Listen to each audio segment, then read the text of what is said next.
Assalamualaikum warahmatullahi wabarakatuh. Tuan-tuan dan puan-puan yang dirahmati Allah, apabila berlaku sesuatu perbezaan pendapat dan telah dikemukakan segala hujah, segala pembuktian, kita akan tahu sudah tiba masanya untuk berhenti membincangkan perbezaan pendapat tersebut apabila pertama, ia tidak lagi bermanfaat, tidak lagi membawa manfaat, atau kedua, orang yang berbeza pendapat dengan kita telah berubah kepada isu lain demi melarikan dirinya daripada isu asal. Maka, jika berlaku salah satu daripada dua perkara ini, atau kedua-duanya sekali, ia petanda untuk kita berhenti. Apabila kita berhenti, sebahagian orang mungkin beranggapan kita sudah mengalah. Padahal kita berhenti bukan kerana mengalah, tetapi kerana ia tidak lagi membuahkan apa-apa manfaat atau telah berubah kepada isu lain. Bahkan jika hendak dilihat dari sudut menang atau kalah, kita biarkan mereka menang pertempuran yang kecil kerana kita sudah pun menang peperangan yang besar. Bak kata pepatah Inggeris, let them win the battle. We have already won the war. Saya merujuk kepada video sebelum ini di mana Dr. Haris Ismail telah memfitnah Profesor Dr. Rozaimi sebagai kononnya berlakon memberi kuliah di masjid yang kosong. Saya telah menjawab fitnah tersebut, Alhamdulillah. Semalam, hari ini 20 Mac 2023, semalam Dr. Haris telah memuat naik video jawapan yang kedua ke atas jawapan saya. Sebelum ni pun ada video jawapan juga. Tetapi kantoi telah pun saya jawab dan buktikan ia adalah damage control yang gagal ya dengan judul Dr. Haris versus Dr. Haris. Akhirnya dalam kurungan, akhirnya mengaku salah. Okey, jadi sekarang ni beliau memuat naik video jawapan yang kedua pula dengan judul Penafian Bukti Merepek Kapten Hafiz, Isu Kuliah Dr. Rozaimi. Link bagi video ini dalam kotak description. Gambar thumbnail tajuk Penafian Bukti Merepek Kapten Hafiz. Tapi tajuk yang tertulis di sebelah thumbnail pula ialah Penafian Bukti Fitnah Kapten Hafiz. Kapten pun mula-mula bahasa Melayu. Lepas tu yang tulis di sisi bahasa Inggeris. So, merepek ke fitnah? Apabila kan orang biasa kata skru dah longgar atau sel-sel tidak lagi berhubung, agaknya apa maksud mereka ya? Dan yang lebih penting, apakah contoh orang yang skru dah longgar dan sel-sel tidak lagi berhubung? Tuan-tuan bapa ada contoh tak? Saya rasa macam ada contoh lah. Okey, baik. Kembali kepada topik asal. Tuan-tuan dan puan-puan, sedikit ulang kaji isu asal yang dibangkitkan oleh Dr. Haris ialah Profesor Dr. Rozaimi memberi kuliah di masjid yang kosong. Pembuktian masjid yang kosong oleh Dr. Haris ialah ruang kosong di antara meja penceramah dan kru kamera yang membuat rakaman. Ini dalam video beliau yang asalnya itu. Beza kan, sekali lagi, isu asal ialah masjid yang kosong. Kosong bererti sifar, tiada hadirin langsung. Ia bukan isu hadirin ramai atau sedikit. Kerana jika itu isunya, Profesor Dr. Rozaimi telah pun menjelaskannya di Facebook beliau bahawa kadang-kala memang bilangan hadirin sedikit kurang. Sila rujuk tangkap layar di sebelah saya ini daripada Facebook Dr. Rozaimi sendiri. Saya bacakan. Beliau menulis, saya tidak tahu apa masalah Dr. Haris, pemilik protagonis Insight dengan saya.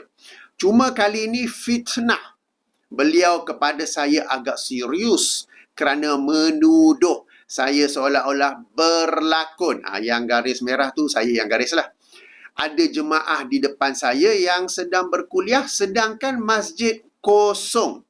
Sebenarnya kuliah saya setiap malam Isnin sememangnya ada hadirin yang hadir secara fizikal.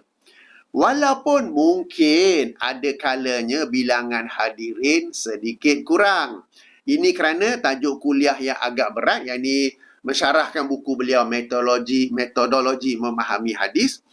Agak sukar, tajuk kuliah yang agak berat, agak sukar bagi orang awam faham. Jadi kalau ramai atau sedikit, ia telah pun dijelaskan oleh Profesor Dr. Rozaimi dalam Facebook beliau, dalam tulisan Facebook beliau ya.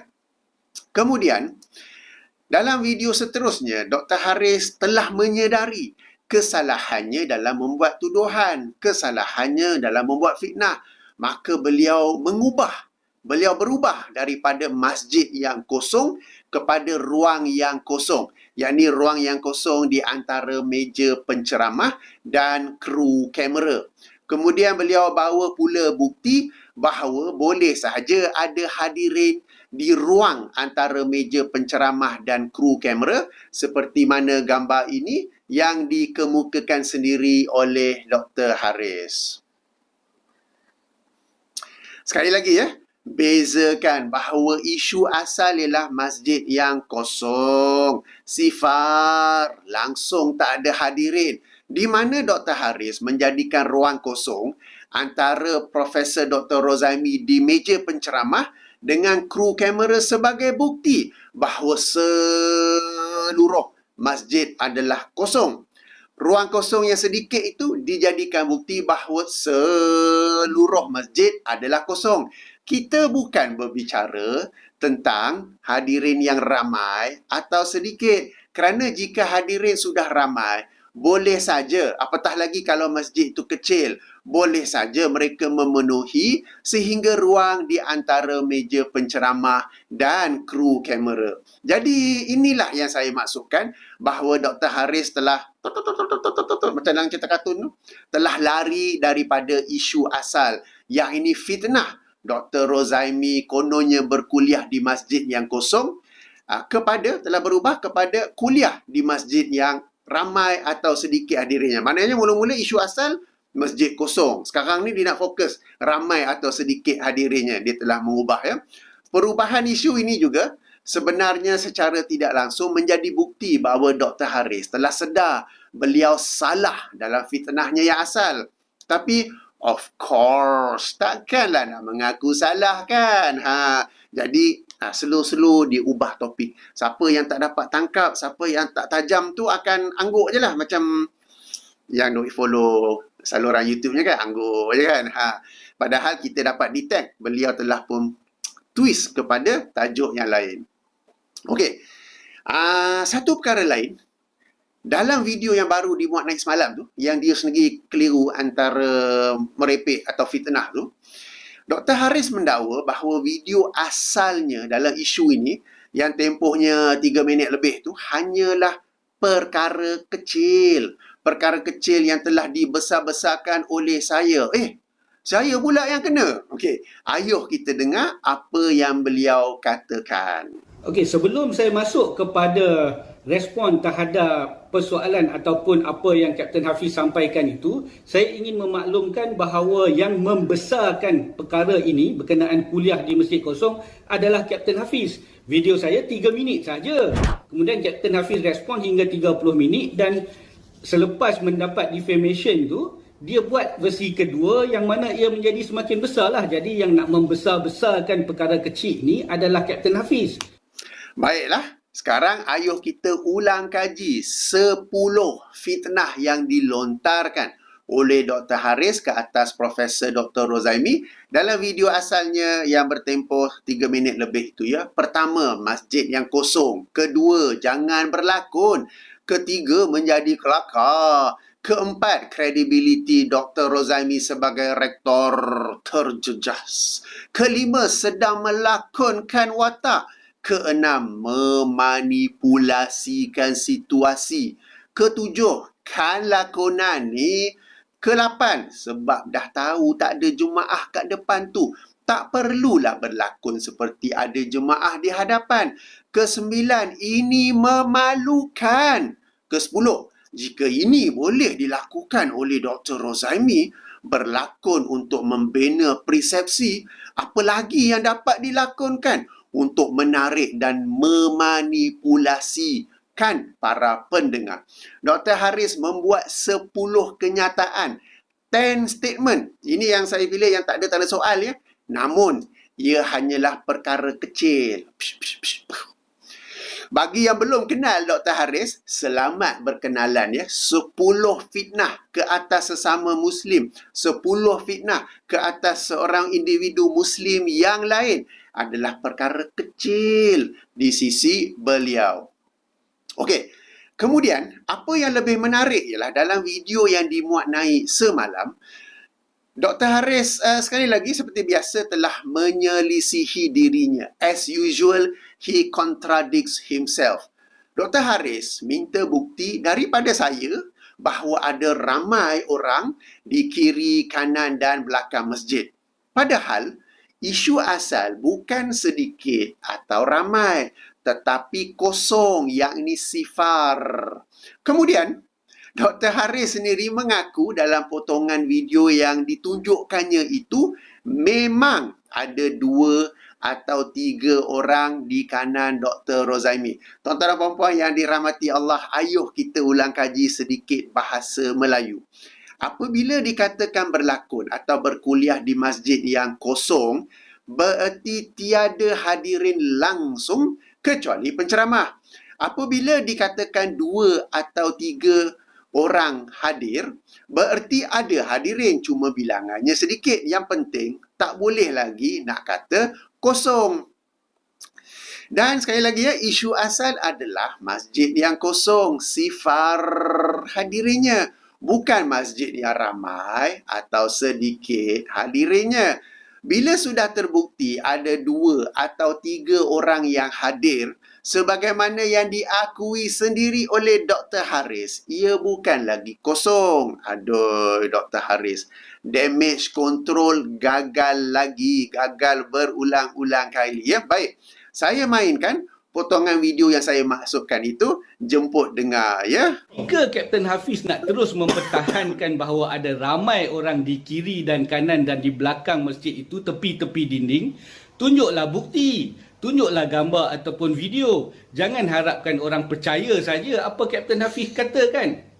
Video yang saya tunjuk tu memang nampak ada 2 ataupun 3 orang di kanan Dr. Rozaimi. Jika lain daripada apa yang tertunjuk di dalam video itu, bawakan bukti. Bukan hanya kata-kata kosong anda. Okey, seterusnya.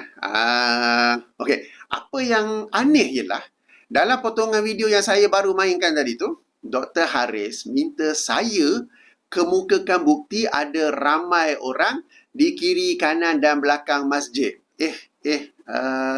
Bukankah tanggungjawab mengemukakan bukti terletak di bahu orang yang mengemukakan tuduhan? Kan? The burden of proof is on the person who made the accusation. Jadi yang membuat dakwaan, dakwaan masjid itu kosong ialah Dr. Haris Ismail. Maka Dr. Haris lah yang sepatutnya mengemukakan bukti bahawa masjid adalah kosong, yakni sifar hadirinnya. Macam mana boleh spin dan twist kepada saya yang perlu kemukakan bukti? Okey, tak mengapa. Jika dimintakan bukti, maka saya kemukakan bukti. Bukti saya ialah tangkap layar ini daripada Facebook. Sekejap ya. Tangkap layar ini daripada ruangan komen. Ruangan komen Facebook Profesor Dr. Rozaimi apabila seseorang yang menggunakan username Tok Pakir mengulangi fitnah yang sama sebagaimana yang difitnahkan oleh Dr. Haris. Maka Profesor Dr. Rozaimi menulis atau lebih tepat bersumpah. Okay, saya bacakan ya. Demi Allah, dalam kurungan, wallahi wa billahi wa tallahi, memang ada jemaah kiri dan kanan saya dan juga di bahagian belakang pada waktu itu. Sesi soal jawab bagi saya dari Zoom bagi jemaah yang ikut. Sesi soal jawab saya baca ya.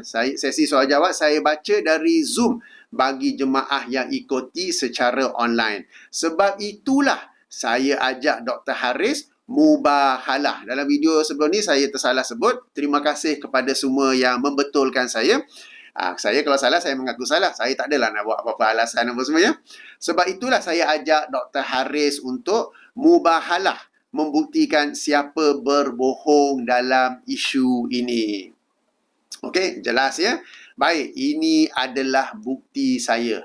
Sekarang, apa bukti Dr. Haris bahawa Profesor Dr. Rozaimi berlakon memberi kuliah di masjid yang kosong? Sudah diajak mubahalah, tetapi Dr. Haris mengelak. Sekarang, beranikah Dr. Haris bersumpah bahawa Profesor Dr. Rozaimi berlakon memberi kuliah di masjid yang kosong? Saya ulang ya, beranikah Dr. Haris bersumpah dengan jelas, nyata, direct to the point sebagaimana yang saya bacakan tadi, sebagaimana tangkap layar yang saya tunjuk tadi, bahawa Profesor Dr. Rozaimi berlakon memberi kuliah di masjid yang kosong? Okey. Maka dengan penjelasan dan pembuktian di atas, ingin saya nyatakan bahawa saya akan berhenti di sini dalam mengulas, menjawab isu fitnah Dr. Haris Ismail ke atas Profesor Dr. Rozaimi bahawa konon beliau berlakon memberi kuliah di masjid yang kosong. Tiada lagi manfaat untuk diteruskan, dan Dr. Haris sendiri telah berubah daripada isu asal masjid yang kosong kepada isu sedikit atau ramai hadirin di masjid. Tapi saya ulangi, saya berhenti mengulas hanya dalam isu kuliah di masjid yang kosong. Adapun isu lain yang dibangkitkan oleh Dr. Haris, saya akan mengulas jika dirasakan ada manfaat kepada umat Islam secara umum dan Dr. Haris secara khusus. Saya tutupi video ini. Rasanya itu saja yang saya nak komen. Saya tutupi video ini dengan pujian yang diberikan oleh Dr. Haris kepada saya. Saya ucapkan Masya Allah, la quwata illa billah. Cuma saya tidak dapat berikan pujian yang sama kepada Dr. Haris. Tadi saya rasa saya salah sebut tu. Okey. Masya Allah, la quwata illa billah. Cuma saya tidak dapat berikan pujian yang sama kepada Dr. Haris. Video-video beliau disusun dengan cara yang sangat amatur, dengan kandungan yang sangat tidak ilmiah, saling bertentangan antara satu sama lain dan mengandungi lubang-lubang atau loopholes yang lebih memburukkan keadaan. Malah, lebih banyak video yang dimuat naik oleh Dr. Haris, lebih dahsyat ia menjatuhkan nama Dr. Haris yang sememangnya sudah. Okey, jemput tonton pujian yang saya maksudkan. Sebelum itu, saya akhiri dengan subhanakallahumma wa bihamdika asyhadu an la ilaha illa anta astaghfiruka wa atubu ilaika. Assalamualaikum warahmatullahi wabarakatuh. Untuk menjawab Kapten Hafiz ni, saya akui memang sukar untuk membuat olahan seperti mana hebatnya Kapten Hafiz buat. Jadi saya akan cuba, saya harap anda semua akan dapat menilai betul-betul lah. Jangan melihat dengan ketaksupan terhadap Kapten Hafiz, jadi tak dapat melihat apa yang saya sampaikan ini adalah kebenaran. Okey? Yang pertama, Kapten Hafiz membuat susunan kronologi ataupun penjelasan memang baik.